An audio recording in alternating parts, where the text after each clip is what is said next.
Everybody, man, I'm your host, Ivy, and you're sparking up with VANSNWEED. Make sure you like, comment, and subscribe, and hit that post notifications button, man. Today we got JIT outside with us. Yeah, produced by JIT. Produced by JIT. How you doing, man? I'm chilling, you know, just working on school, music. Hell yeah. Regular. Hell yeah. What you been up to lately? Just making beats, going down to the studio, late nights. You know what I'm talking about? Studying for AP Calc exams. Damn. You know what I'm talking about? While you in the studio? Yeah, I mean, well, when I'm in the studio, I'm like, you know, I gotta be home early, but I got class tomorrow. Right. You know what I'm talking about? So, yeah. Hell yeah. You go to a local studio or? Yeah, down in San Jose, the Shark Tank. Shout out Jack. Me and my boy Call Me Johnny go down there, cook sometimes, all that, just get some working. For sure, man. So, first and foremost, shop social media or any platforms you have. Yeah, so basically one of my only platforms I consistently post on, Instagram. You can find me, produced by JIT. I'm actually on LinkedIn now. I guess that's more professional. Yeah, so I think I'm produced by JIT on there too. I don't really know. They do shit differently over there. I was on TikTok, but honestly that shit got too toxic for me, so I was just like, whatever, I don't know. It's just scrolling hours at a time sink. Yeah. I'm off that. That's a fact, man. I be on there for hours just scrolling because it be so much shit on there. I know. You see how they trying to ban it though? Yeah, I support it, bro, because the people behind that they're not that good of people, but. Right, I get that, but at the same time, we be getting so much information on there. I be like, dang, we don't get that same information on Instagram. You know, they super like, That's nah, facts. You can't post that, you can't That's post true. this. I agree with that. Yeah, for sure. So it's kind of like a, you know. 50-50. Yeah, 50-50 for sure. So, let's start from the beginning. Let's start off where you from, your upbringing and your family, man. So I was born in Boston, Massachusetts, all the way on the East Coast, and I moved to Palo Alto, California when I was about, I'd say like 5 or something. I had a really good upbringing. 2 hardworking parents who always kind of treated me with respect, and I treated them with respect back. So we always had a really good relationship. Honestly, went to public middle school, public elementary school, and I go to a Catholic school now, Sarah High School in San Mateo. We kick everybody's asses in football and shit. But other than that, I just be chilling. Great upbringing, pretty calm, and yeah, I'm here today. Yeah, for sure. Are you Catholic? I'm not Catholic. Oh, okay. Yeah. Okay. Nah. Yeah, man. So with you still being in high school and you know you producing as well, how do you balance the two? It honestly varies week by week. If I have a lot of homework assignments and a lot of tests or something, I'll kind of tone the music down a little bit. But if my teachers are lacking and they give me a free moment, I'm taking that spare moment and I'm making a banger. You know what I mean? So it definitely varies, but I try to balance them probably 75% music, 25% school on a average week. Yeah. For sure. So you know, say JIT blew up right now. Yep. Would you say fuck school, or you still I'm still on my my college bound, but I do want to do the music as well? That's a very interesting question. It's one I thought about before too. Yeah. You never know, man. Yeah, truly, you never know. Honestly, so I've already applied to colleges. Some decisions are coming in and stuff. But I don't really want to produce as my main job for the rest of my life. I really want to go into the music industry as starting off as an A&R and then maybe starting my own label or something like that. So the colleges I'm applying to are heavily music industry based. Yeah. So I'd love to still go to college, do music on the side, but really get a good music business sense so I can do what I want to do in the future to the best of my ability. Right, facts. So what makes you want to be an A&R? Because as a producer, I've seen people do it, like Metro Boomin, maybe Pierre Bourne, stuff like that, but it's hard to really get plays in motion, bring artists together and stuff as a producer. You can do it if you have enough, if you have good relationships and you have enough clout, I guess. But in a sense, like if you're really at the executive level, what you say goes, and people will listen to you. And especially if you've proven that you know what you're doing, and that's a position that I really want to be in. I want to help people collaborate. I want to do some awesome shit for the culture of music. Thanks. So what kind of label you want to run? Is it like rapper based, or you want to sign on top of different talent? Like, definitely probably start off as mainly rap and maybe some R&B in there as well. But for sure, if it grows big enough, I'd definitely like to incorporate like some Afro pop, just some like regular pop that you hear on the radio, like Ed Sheeran or some shit. Right. But like really, I wouldn't be mad if I could incorporate every genre. Right. Yeah. So, but to start off, definitely rap, because that's my bread and butter right now. Right. So what about rap and the the whole culture behind it, the fashion, everything? What about rap made you gravitate towards it? I think probably because I think in middle school, like maybe 6th grade, the kids that I would be around, like sometimes my neighbors, sometimes just like close friends, like they would be a little older than me and they would be bumping that shit. I remember 7th grade, I was in 7th grade when Calvin Cambridge came out, SOBRB. Oh my God, as soon as I heard that bitch, I was like, it's over. Like this is my genre. Right. You know what I mean? And that's before I started producing, but that was just really what I liked listening to. So honestly, and about rap, it's really like kind of stone cold. And a lot of artists, like, they don't really sugarcoat shit. I like to hear the truth and what really goes on and what people had to do to get to where they are. So that's I enjoy hearing those stories. So Yeah, for sure. So when did you exactly started like producing? When did you start getting into that? I'd say like June 2020, like few months after COVID started. Oh yeah, we was all in the house. I know, we were all had to do something, right? Had to keep my hands busy, but me and my homie Angelo, shout out Angelo, hopped on Discord, and he shared his screen, or I shared my screen, and he was just like, click this, and I was like, okay. Then I made my first beat. I think it was like June 18th, 2020. I still have that file on my computer. But honestly, ever since that day, that hour that I spent making that beat, I've done it every single day, and I haven't really stopped. Right, for sure. So what made you want to start like, okay, I'ma fuck with beats? Because you could have did that. You could have did anything else. You could have started like already off like starting doing the A&R shit or do the label shit. Like, I'm gonna start with this producing shit. True. Okay. So I think it's my creative sense, because I don't. My family has always been in music. Like my dad's a classical singer, like that type of shit. Like, and my sister like sings and stuff like that. So it's always been a big part of my upbringing. But I've never been able to really express that creatively, because I guess I sing, like I'm in choir right now, but I don't love to do it. Right. So this was a way that I could maintain my dignity, but also express my musical creativity. Yeah. Sure. That makes sense. So you produced for Slow Beat, Lil Bean, Blaster, AZ Chai, UAN, Kai Band, shit, that's only to name a few. And you ended off 2022 strong with over 5 million views, man, going crazy. What can we expect from JIT this year? Like, what do you plan on working on? So honestly, I'm gonna diversify my catalog for sure. So what I have done in the past is I would either focus really heavily on like Bay Area, LA type sound, and then like for a couple months I would branch off and do a completely different genre and like kind of lose my touch in the Bay, in the Bay sound and stuff. So what I plan on doing is every genre I can at once. So like today I made like a LA type beat, like a melodic, like Kalen For Real, like all them. But yesterday I made like a Baton Rouge type beat, like Young Boy. So instead of really separating those sounds by large amounts of time, I want to put them together so I can really build myself faster, more efficiently. Right.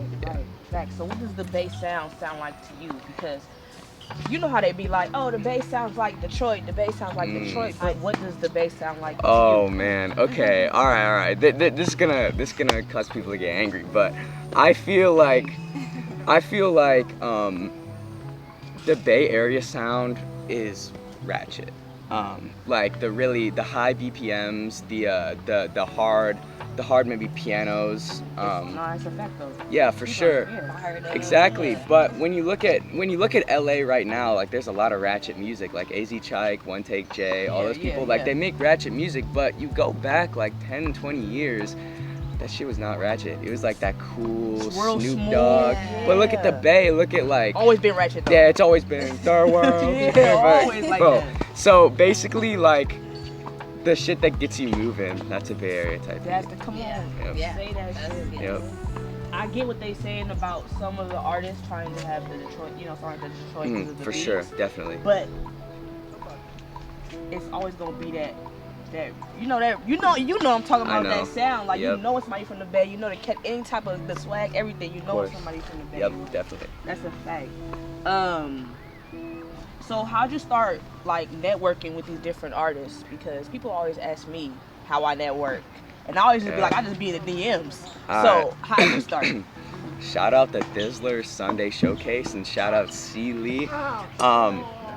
No matter what, I love them. Those are my people, honestly. Especially C. Lee, bro. Like I remember I was like 15 years old, hopping on every Sunday night, playing my beats.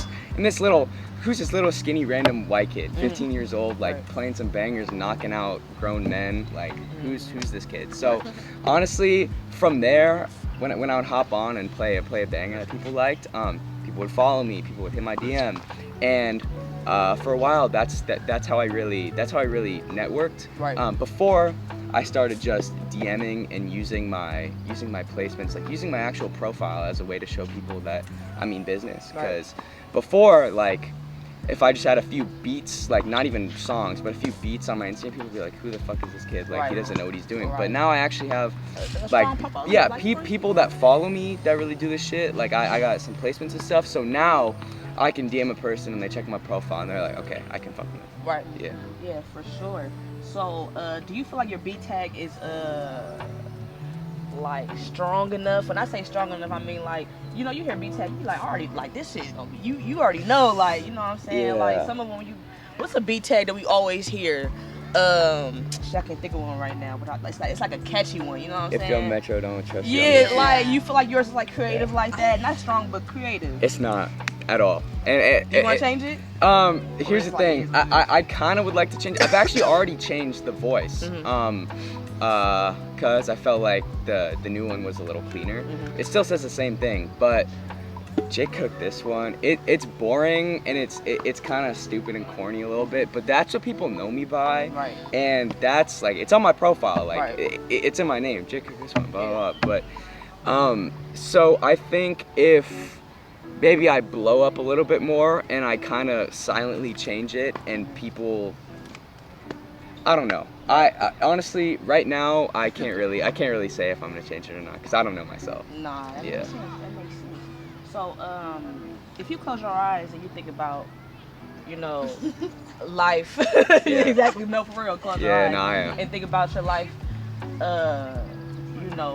in the future, 5 years from now, what do you see like?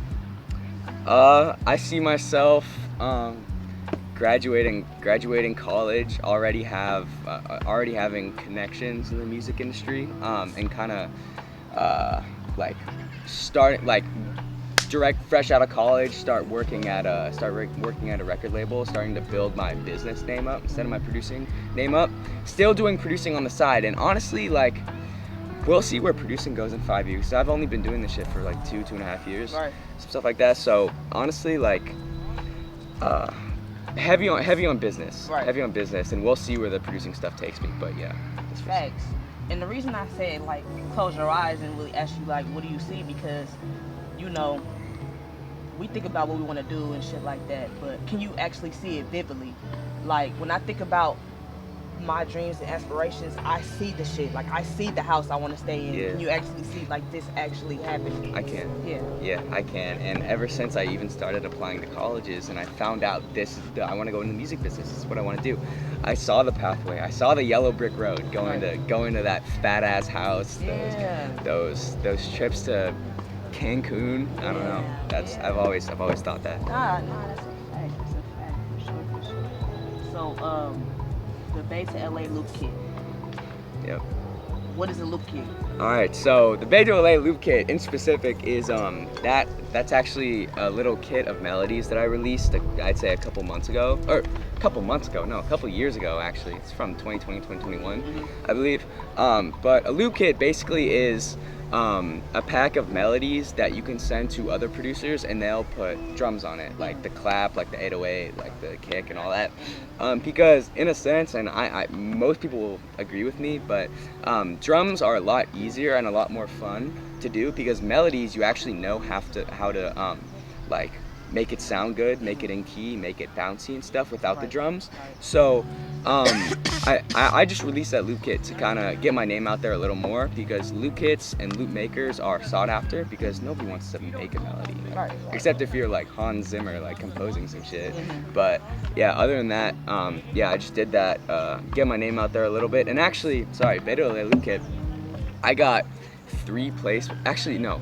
Sorry, I got 4 placements off that one kit, and actually 3 of them, Keep Your Head On, Young Slowby, Hope For Me, Lil TYS, and oh my god, I forget the Weez Gotti song. Oh my god, kind of forget what it is, but those 3 songs were off one loop. Yeah. So it was just crazy to see how one little kit can change your whole life and change your career. Yeah, for sure. So since you've been working on, becoming this producer, how have you seen different changes in your life?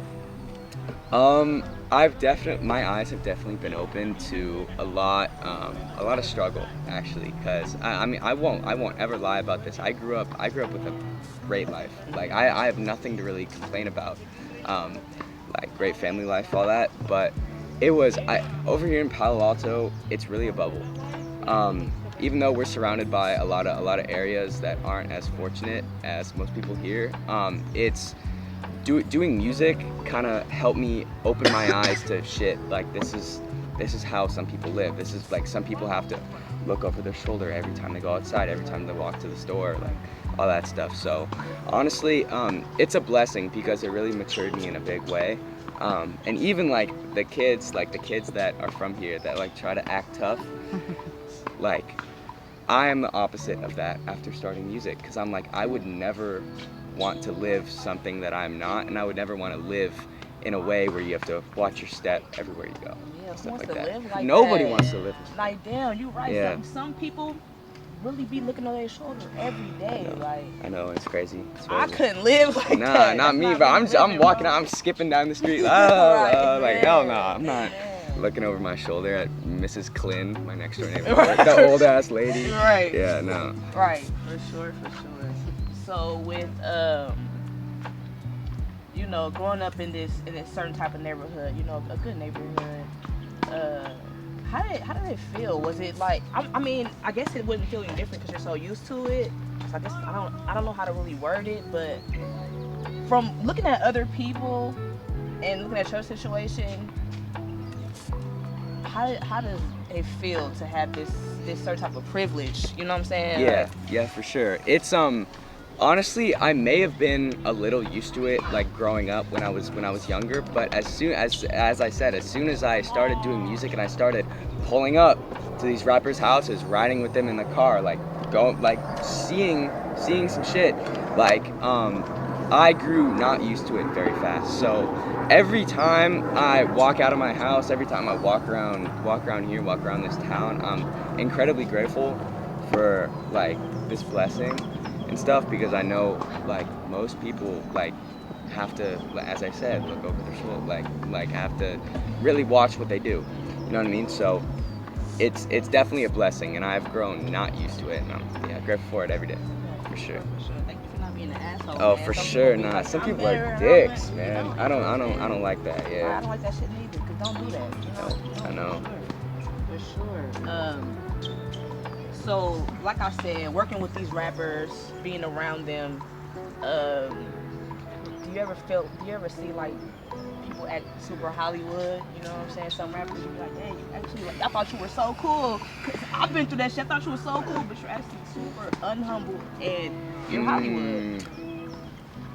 Man, I maybe have a couple examples, but I won't get into specifics You at gotta say no all. names, It's man. We're not a messy channel, bruh. You know. it's just sometimes you gotta be a homie until you guys grow apart. Right. So it happens. You just gotta let, I guess, like karma do its thing. Let everything come full circle, and we'll see in 5 years who's making bands. That's simple as that. Simple as that. So with you making beats for people and things like that, you have a revision limit. Like, nah, like it can't be too many changes. Okay, so I think too many changes. All right, yeah, I don't because I'm kind of an OCD perfectionist. Like, oh fuck, like this has to be perfect. You know what I mean? Right. So if I make a beat and then I hop in the car, drive to school, and I play it on my way there, and maybe the kick is too loud or something's not hitting hard enough, after that school day, I'll go home, I'll open up the project, and I'll tweak it until it sounds good. So basically, like, it doesn't matter how old a beat is too. Like, I've fixed up beats that are like 2 years old and stuff because I'm like, I can do something with this if I can fix this. So yeah, honestly, no revision limit for me, honestly. Right. Yeah. Right. Do you ever find yourself trying to people please when it comes to a bigger artist because you want the exposure, or just, you know, you want this person to like you? People please. I think I wouldn't say people please. I think it's just a myself please, because I'm not trying to show them like, hey, like fuck with me, I can be your homie now. It's like I want to build up my career, basically. So I want to do as much as I can to get myself into a winning position. But actually, if I fuck with you on a personal level, I'll do some people pleasing and myself pleasing. I'll say like, we can both go up, we can both eat. Like it really doesn't matter to me. But if I don't know you, I'm just like, I'll do as much as I can. Right. Yeah. Makes sense. So creating a beat from scratch, what are the steps to, you know, doing? Okay. So if I'm feeling creative, I'll open up some instruments on my laptop and I'll click in some notes and stuff, blah blah blah, get a really good sounding melody in there, because I said, like, OCD, if it's not hitting, I'm deleting the project. So like I'll make a little melody that might take like 15 minutes, 10 minutes, something like that, and then this is a fun part, put in like the claps and stuff, like the clicking and all that, and then put in some like hi-hats and bass to really get the bounce going, you know what I mean? Because if there's no bounce, I'm not sending it out. Right. Like I need to, and this, not a lot of people know this, but when I'm making a beat, I'll let it play for like 10 minutes and I'll like walk around my room, like bobbing my head, and especially go to the corners of my room, because that's where the sound, I can't really say it in like a scientific way, but in the corners of your room, that's where the sound like rebounds. Right. So you can hear like the kick punching really hard. So I'll walk around to the corners of my room, just like bobbing my head, listening, trying to hear like the elements of the sound. Right. And then yeah, when it sounds good and I can hear somebody rapping on it, doing their shit, save that, immediately text it to a person or two, see if it hits, and then yeah, make a new one. Yeah, for sure. So when you playing beats in the house, you working, your parents are be like, damn, JIT, turn that off. Like, so I think when I first started, they were, this is actually, like, it usually would be the opposite, but when I first started, my parents like kind of like swallowed the pill and like kind of like let me bump that shit. Even like during the nights, which was crazy, because I was like, damn, are you sure it's not too loud? And they're like, no, it's fine, whatever.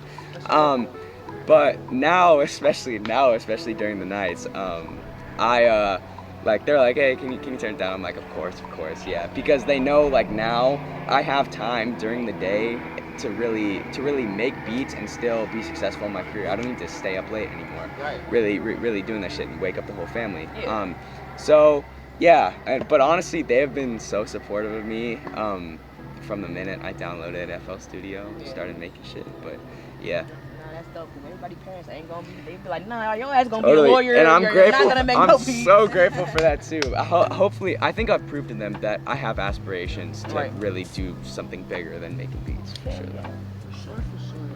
So, to any up and coming producers, what can you tell them about certain programs, or where should they start off? What kind of materials should they use? Yeah. Equipment, everything. Gotcha. So I'm kind of biased because I use FL Studio and I've used that like all my career. But I would for a beginner producer, I'd use FL Studio because there's so many tutorials and there's so many communities that can help you get better, and really get you to know what you're doing.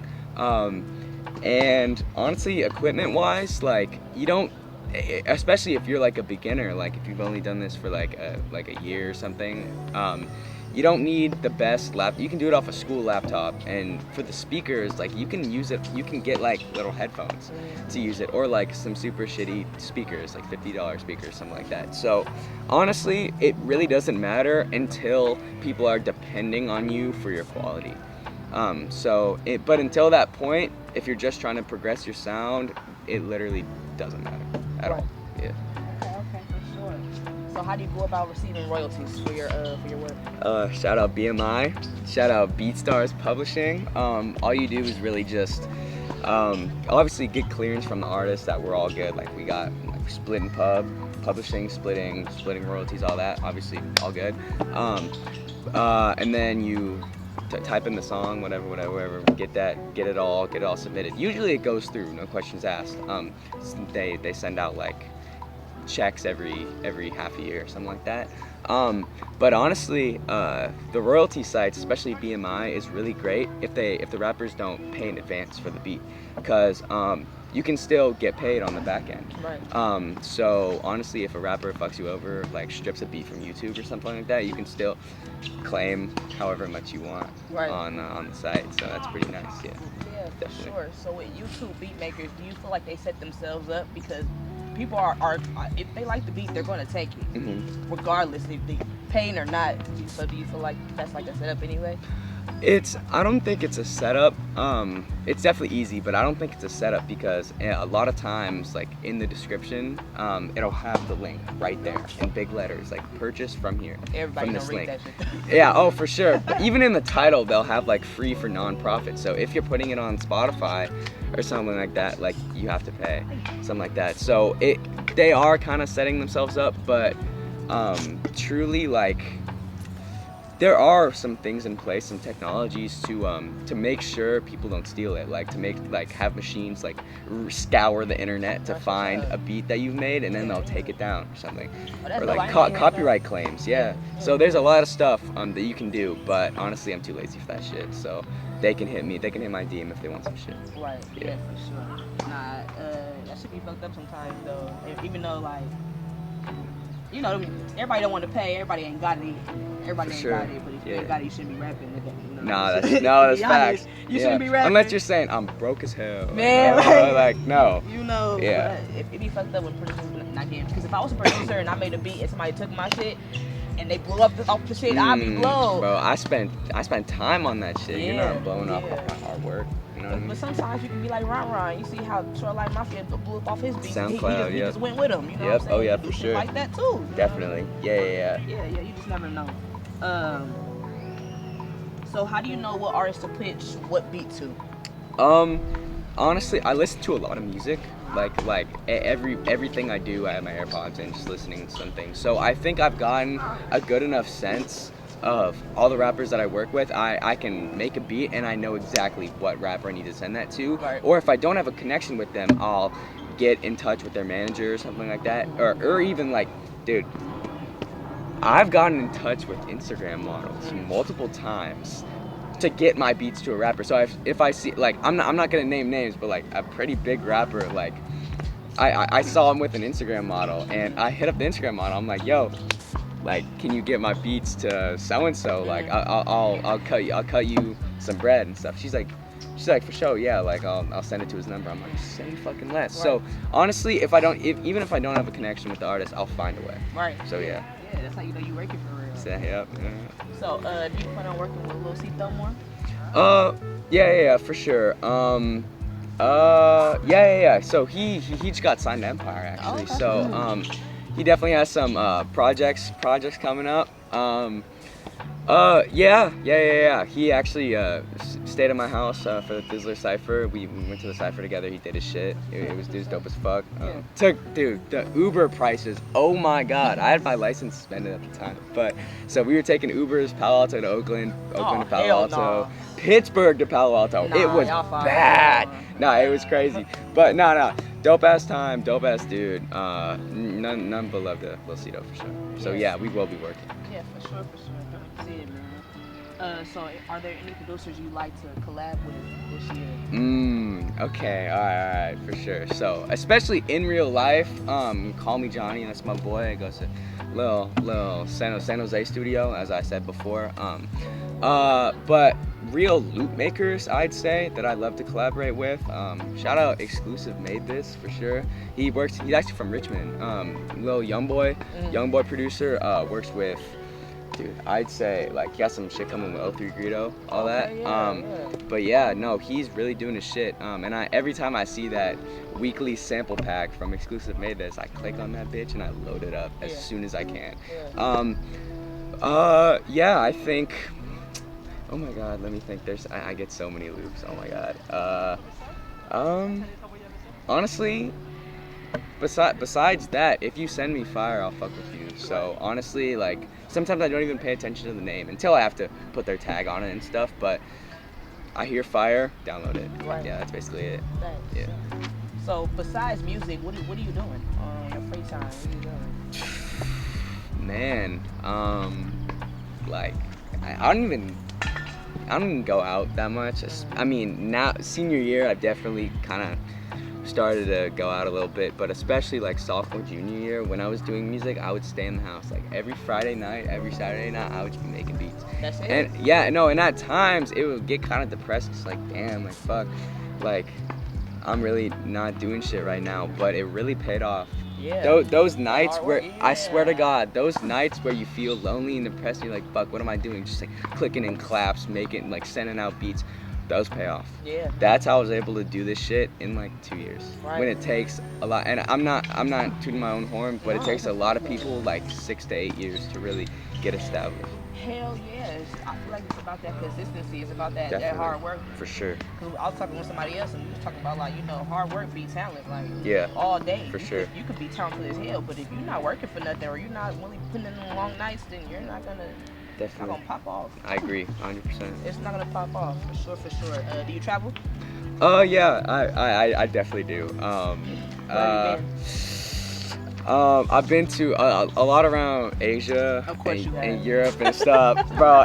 Oh man, it's again, I'm very grateful that I've been able to see a lot of places, and I also, besides even before I started doing music, one thing that really also helped me open my eyes to the real world is going down to places like Vietnam and Cambodia, like those Southeast Asian countries.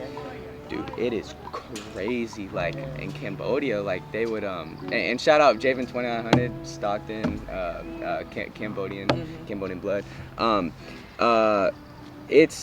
visited a village like that stood on water, basically. So all the houses would like have like these wooden like poles that just stood up on water. And I seen that shit on YouTube or some shit like that. No, I swear to God. And we were like in a boat looking at this, and I saw like a tiny toddler climbing up these huge stairs with like no railings. And I'm like, holy shit, like this is how people live.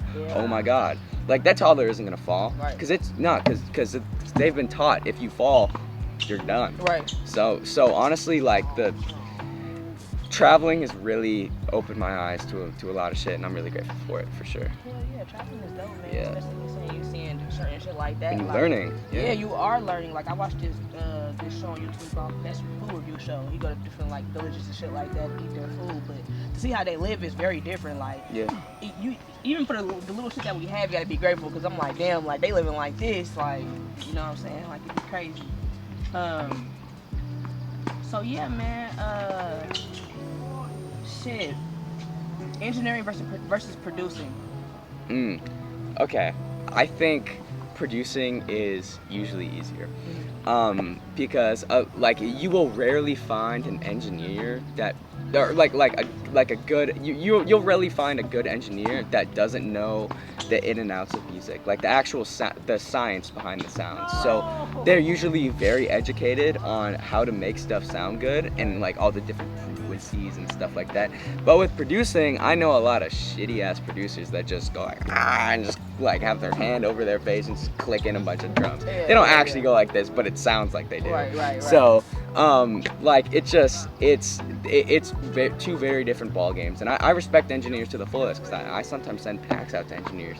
They'll play it for their artists that record there. So honestly, all respect to engineers. You know what the fuck you're doing. Respect. Last question, man. Top 5 Bay Area rappers. Wow. Oh my god. I know, right? Oh no. Oh man. Oh man. Oh man. Okay, I'd say. By the way, this is very new school, so I don't want any old heads getting pressed at me. But I'd say KE from Sunnydale, Lil Peep, Lil Yace, Lil Bean, and I gotta say Mike Sherman. I got to. And it's very new school. Like everybody's gonna be like, man, you forgot the greats.